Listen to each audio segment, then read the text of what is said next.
খেলার যে উদ্যোগ নিয়ে, এই চিন্তা নিয়ে, এই ভাবনা নিয়ে আপনারা যে খেলার আয়োজন করেছেন, সেই জন্য আয়োজকদের আমি প্রথমে সাধুবাদ জানাই, অভিনন্দন জানাই। একটু আগে আমি আমার মিডিয়ার ভাইকে বলছিলাম যে আজকে নগরকান্দা সাঁওতাল যে ছাত্র সমাজ আছে, যুব সমাজ আছে, তাদেরকে যদি সুশিক্ষায় শিক্ষিত করতে হয়, একটি পরিপূর্ণ জীবন তাদেরকে উপহার দিতে হয়, তাদেরকে ক্রীড়া জগতে, স্পোর্টসে, খেলাধুলায় তাদেরকে উৎসাহী করতে হবে, তার কোনো বিকল্প নাই। আমি এর আগেও বলেছি, আবারও বলছি, আমি আগামী দিনে বাংলাদেশ জাতীয়তাবাদী দল যদি সরকার গঠন করতে পারে, আমরা যদি ধানের শীষে ঝান্ডা নগরকান্দা সাঁওতাল উড়াতে পারি, ইনশাআল্লাহ আগামী দিনে আমি চেষ্টা করব, আমার এটা চেষ্টা থাকবে যে নগরকান্দা সাঁওতাল প্রত্যেকটা শিক্ষা প্রতিষ্ঠানে এই স্পোর্টস বাধ্যতামূলক করতে হবে। আমরা ফুটবল, ক্রিকেট সহ আমাদের গ্রামাঞ্চলে যে খেলাধুলাগুলো আছে, যেগুলো আমরা এখন খেলতে ভুলে গেছি, আমাদের নামও আমরা ভুলে গেছি, সেই খেলাধুলাগুলোকে ফিরিয়ে আনতে হবে। শিক্ষা প্রতিষ্ঠানে আমাদের খেলাধুলার আমাদের বাধ্যতামূলক চালু করতে হবে, কারণ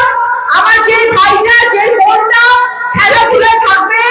তারা কিন্তু শিক্ষাতেও তারা অত্যন্ত মেধার সাথে তারা শিক্ষা অর্জন করতে পারবে, এটা বৈজ্ঞানিকভাবে প্রমাণিত। আজকে আমি আপনাদেরকে ধন্যবাদ জানাই যে চিন্তাটা আপনারা করেছেন। আমাদের প্রত্যেকটা, শুধু আজকের এই টুর্নামেন্ট দিয়ে না, প্রত্যেকটা সারা বছর আমাদের প্রত্যেকটা বিদ্যালয়ে, উচ্চ বিদ্যালয়ে যেন আমাদের স্পোর্টস এবং ক্রীড়ার ব্যবস্থা থাকে, এবং আমাদের বিদ্যালয়, উচ্চ বিদ্যালয়গুলোতে ক্রীড়ার জন্য আলাদা বাজেট নির্ধারণ করতে হবে, আলাদা বাজেট নির্ধারণ করতে হবে, যাতে আমাদের ভাইরা ট্রেনিং পায়, যারা ফুটবলে ভালো তারা ফুটবলে ট্রেনিং পেতে পারে, যারা ক্রিকেটে ভালো তারা ক্রিকেটে ট্রেনিং পেতে পারে, আমাদের বোনরাও যেন খেলাধুলা, যারা আগ্রহী থাকে তারা যেন খেলতে পারে। এই ব্যবস্থা আমাদের নগরকান্দা সাঁওতাল ইনশাআল্লাহ আমরা করব, কারণ যখন আপনারা একটি পরিপূর্ণভাবে আপনারা একটা সুন্দর জীবন যাপন করতে পারবেন, আপনাদের শিক্ষা থাকবে, আপনাদের স্বাস্থ্য থাকবে, আপনাদের স্পোর্টস থাকবে, তাহলে মাদক থেকে, সকল অপকর্ম থেকে আমাদের ছাত্র সমাজ, যুব সমাজকে আমরা দূরে রাখতে পারবো। আমাদের এই আজকের খেলার, আজকে নুরু মাতুব্বরের নেতৃত্বে খেলাটা অনুষ্ঠিত হয়েছে, আজকের খেলার একটাই আমাদের স্লোগান হোক, সেই স্লোগান হচ্ছে